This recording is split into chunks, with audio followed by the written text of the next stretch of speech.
After establishing that the left out of the exit from Arabesque House, the site of the new test centre in York, is largely a dead end, we are left with the roundabout to the right of Pear Tree Farm. We have to immediately ignore the fact that the curve around Pear Tree looks like a large roundabout for learners. So yes, when they tell you to turn right, you can actually turn right.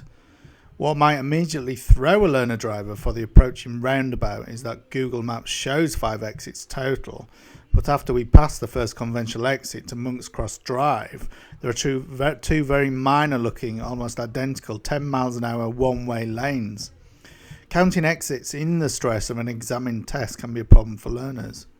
For the route in this video, we're going to pass these 2 minor exits and take the other more conventional looking exit onto Monk's Cross Drive. Ultimately, many of the major routes from Arabesque House into central York will be from Monk's Cross Drive. The route in this video does look a little sedate after the first couple of roundabouts, so we'll look at some more complex routes later. If your examiner does take you on the early part of this route, you will at least receive a brief relief after the roundabout, the first roundabout, which admittedly can be fairly quiet. As we progress south down Monk's Cross Drive, we pass this right turn, making sure to stay in what is now a narrow left lane to allow any drivers to turn right from the centre. Past this left and we continue on Monk's Cross Drive until we get to this classic bifurcation in the road that splits our route from oncoming traffic and leads us onto a roundabout. Make sure to smoothly move towards your correct lane in good time. We are going to take the left lane here and take the second exit onto Jockey Lane. Note that as you pass the first exit, as traffic from that direction coming onto the roundabout is split and so is not 2 exits but 1, another learner exit counting mistake that can occur. And again, be careful to retain your position in the left lane and not veer into the right, which would be an error marked by the examiner. Signal as you reach the penultimate exit. Obviously, watch the lights and crossing here.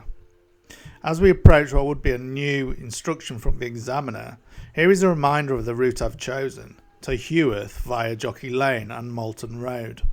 This does seem a little sedate, as I've noted so far, for a test, but Heworth tends to be a fan favourite for the York test as it was routed from the old Merton Way site.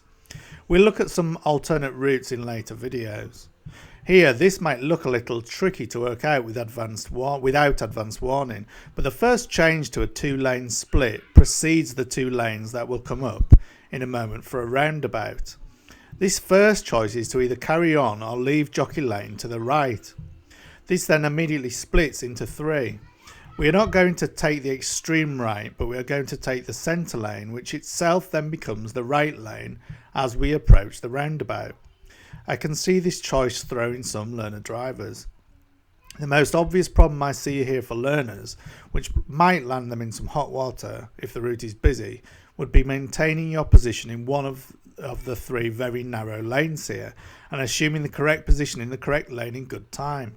The learner driver is here expected to find the right lane for the roundabout exits well before they would usually be used to.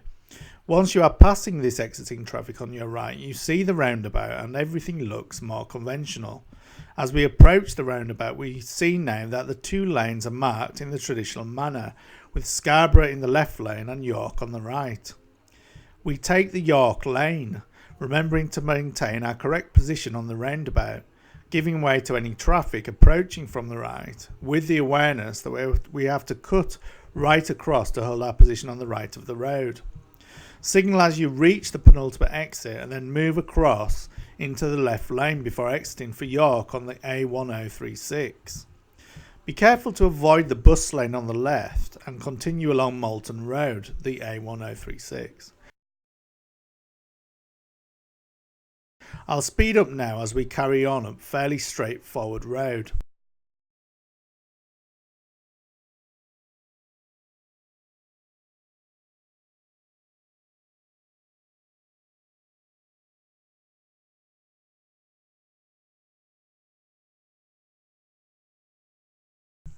Still on the A1036, we keep steady until reaching a roundabout, at which we are going to take the second exit directly into Heworth.